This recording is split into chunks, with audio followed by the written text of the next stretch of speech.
Bismillahirrahmanirrahim. Assalamualaikum warahmatullahi wabarakatuh. Alhamdulillahirabbil alamin.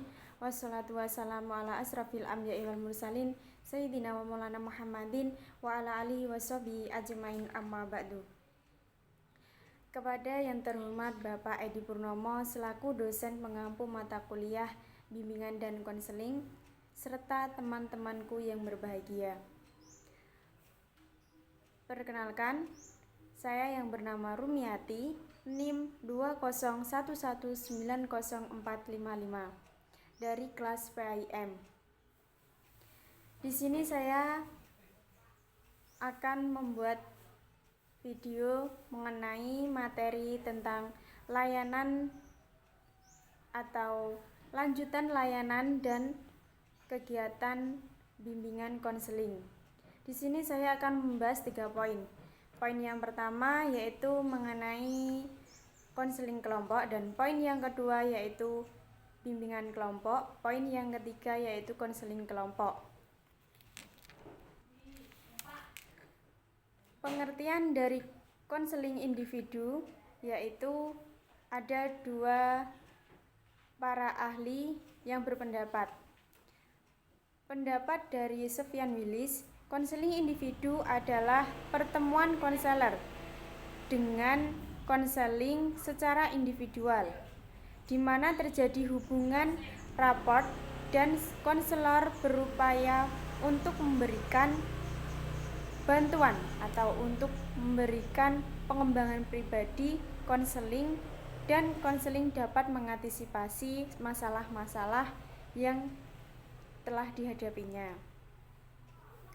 yaitu diperkuat lagi oleh Thohirin. Thohirin berpendapat bahwa konseling individu adalah diartikan proses membantu atau bisa disebut dari konselor kepada klien untuk mendapat apa yang menjadi tujuan masalah dan untuk memberikan upaya mengembangkan pribadi klien dalam menjadikan diri klien yang bisa beradaptasi dan dapat melakukan penyesuaian dengan lingkungan sosial dengan normal. Di konseling individu yaitu memiliki 2 tujuan, yaitu tujuan yang pertama yaitu mengenai tujuan umum. Tujuan umum konseling individu adalah agar terselesaikannya permasalahan yang dihadapi oleh klien. Apabila masalah konseling ini dicirikan antara lain sesuatu yang tidak disukai atau keberadaannya sesuatu yang ingin dihilangkan, sesuatu yang dapat menghambat dan menimbulkan kerugian, maka upaya penyelesaian masalah klien melalui konseling individual akan mengurangi intensitas ketidaksukaan atas keberadaan sesuatu yang dimaksud. Yang kedua yaitu tujuan khusus. Tujuan khusus konseling individual secara khusus mengalami layanan konseling individual, dan tujuan tersebut dapat terinci dan dikaitkan secara langsung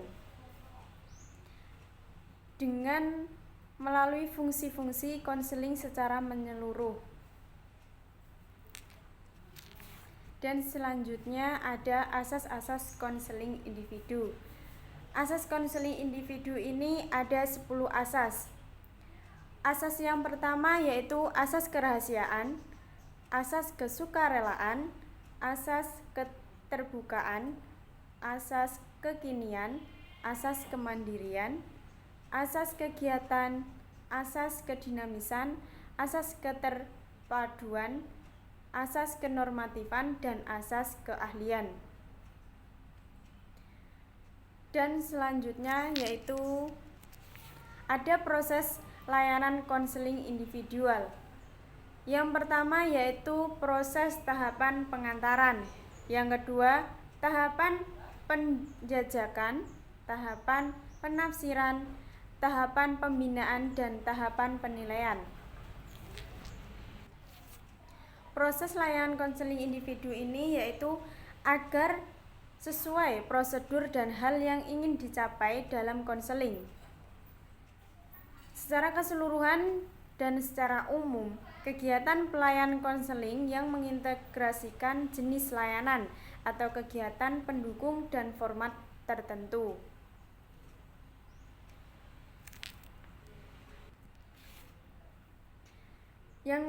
Poin yang kedua yaitu mengenai pengertian layanan bimbingan kelompok. Bimbingan kelompok adalah suatu proses pengarahan yang dilakukan oleh seseorang pembimbing atau fasilitator di dalam lingkup kelompok dalam satu waktu. Dan bimbingan kelompok pada dasarnya adalah usaha kegiatan yang memanfaatkan dinamika kelompok, sebagaimana upaya dalam bimbingan yang dilakukan dan dilaksanakan seseorang atau fasilitator dengan memiliki tujuan untuk mengembangkan suatu aspek yang terdapat dalam diri individu berupa sikap, keterampilan, dan keberanian yang dimensinya bersangkut paut dengan seorang atau orang lain yang bersifat sosial. Bimbingan kelompok juga memiliki tujuan, yaitu tujuannya agar pencapaian akan selalu ada. Begitu pula dengan layanan bimbingan kelompok. Beberapa pendapat tentang tujuan bimbingan kelompok, yaitu yang pertama, bimbingan kelompok ditujukan untuk memberikan dan memperoleh informasi dari individu, mengadakan suatu analisa dan pemahaman bersama tentang sikap, minat, dan dengan mendorong keterbukaan setiap individu, membantu memecahkan masalah dengan bersama-sama untuk menemukan masalah pribadi yang ada pada diri individu, sehingga dapat bisa terselesaikan masalah tersebut. Ada juga asas-asas bimbingan kelompok. Yang pertama yaitu asas kerahasiaan, asas kesukarelaan, asas keterbukaan, dan asas kenormatifan.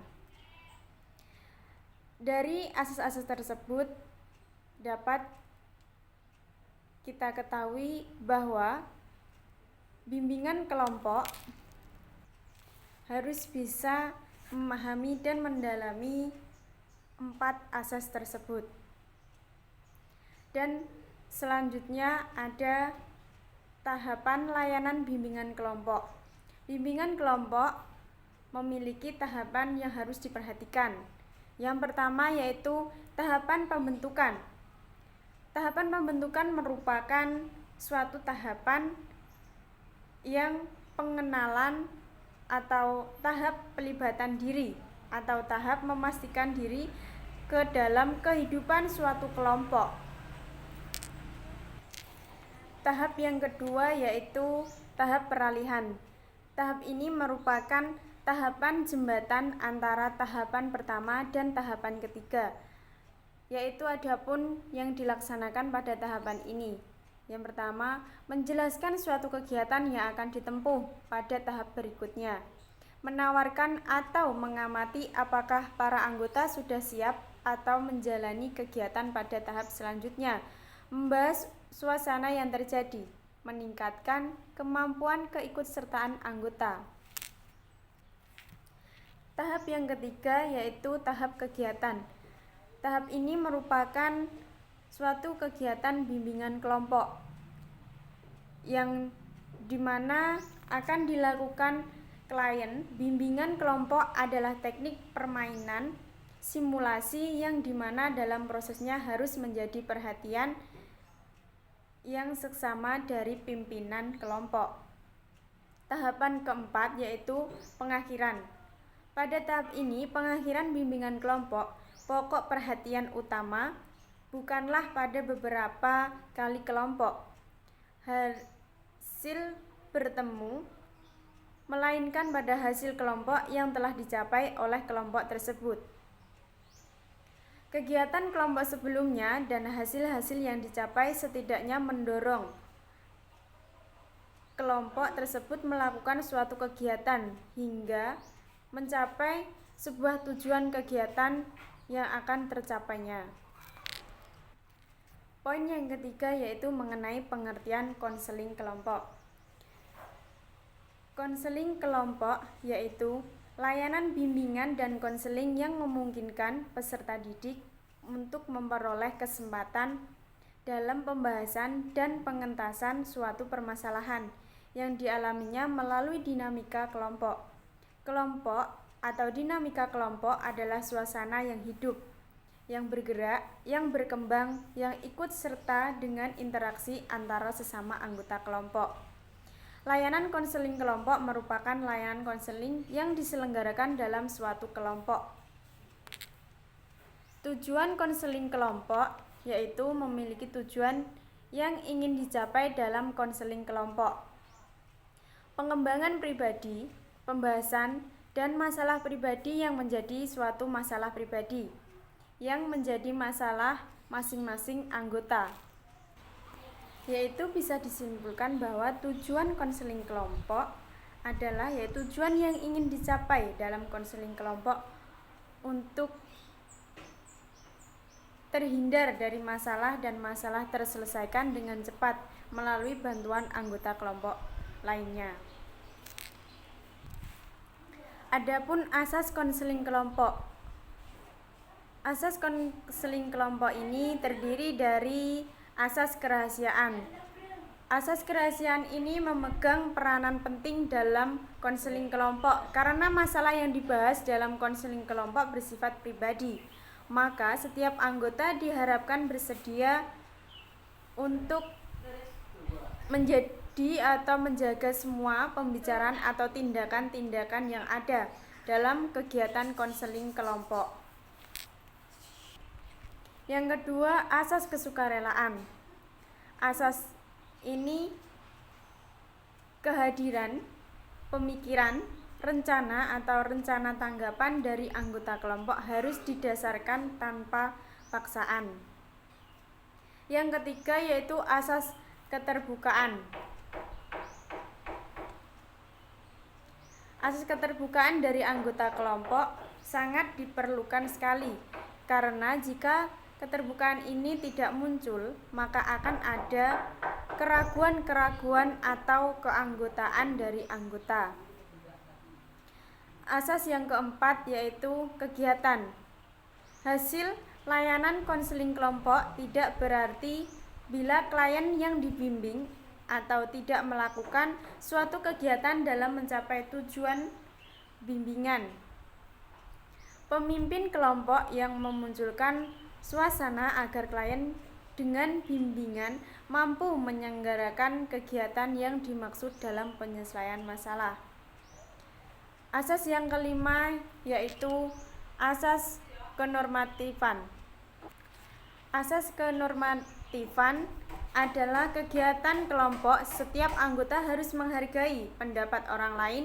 Jika ada yang ingin mengeluarkan suatu pendapat, maka anggota yang lain harus mempersilahkannya. Atau dengan kata lain tidak ada yang tersebut.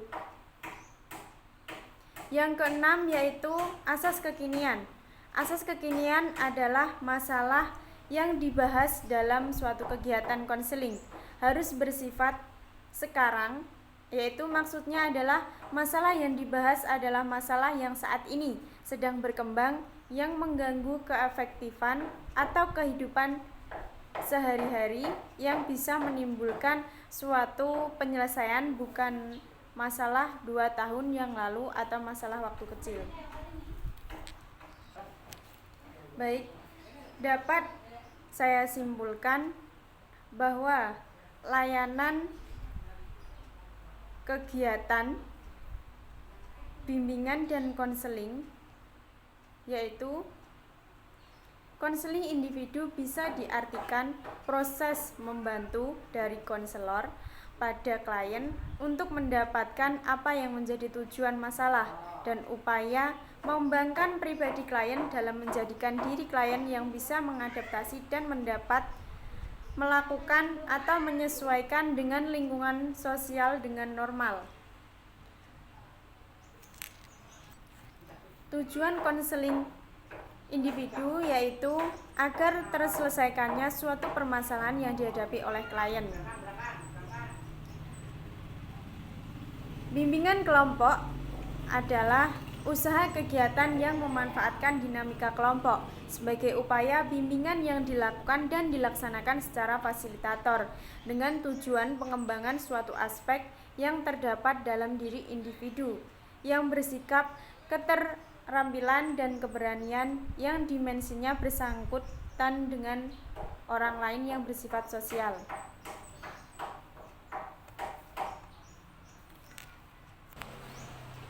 Tujuan dari bimbingan kelompok sebenarnya yaitu untuk memberikan suatu pengarahan terhadap peserta bimbingan kelompok dalam mengoptimalkan hubungan baik dengan dirinya sendiri maupun hubungan dengan orang lain, sehingga suatu permasalahan dalam bimbingan kelompok tersebut dapat terselesaikan dengan baik. Selanjutnya yaitu layanan konseling kelompok, yaitu layanan bimbingan dan konseling yang memungkinkan peserta didik memperoleh suatu kesempatan untuk pembahasan dan pengentasan permasalahan yang dialaminya melalui dinamika kelompok. Mungkin cukup itu yang dapat saya sampaikan, kurang lebihnya saya mohon maaf. Akhiron, wassalamualaikum warahmatullahi wabarakatuh.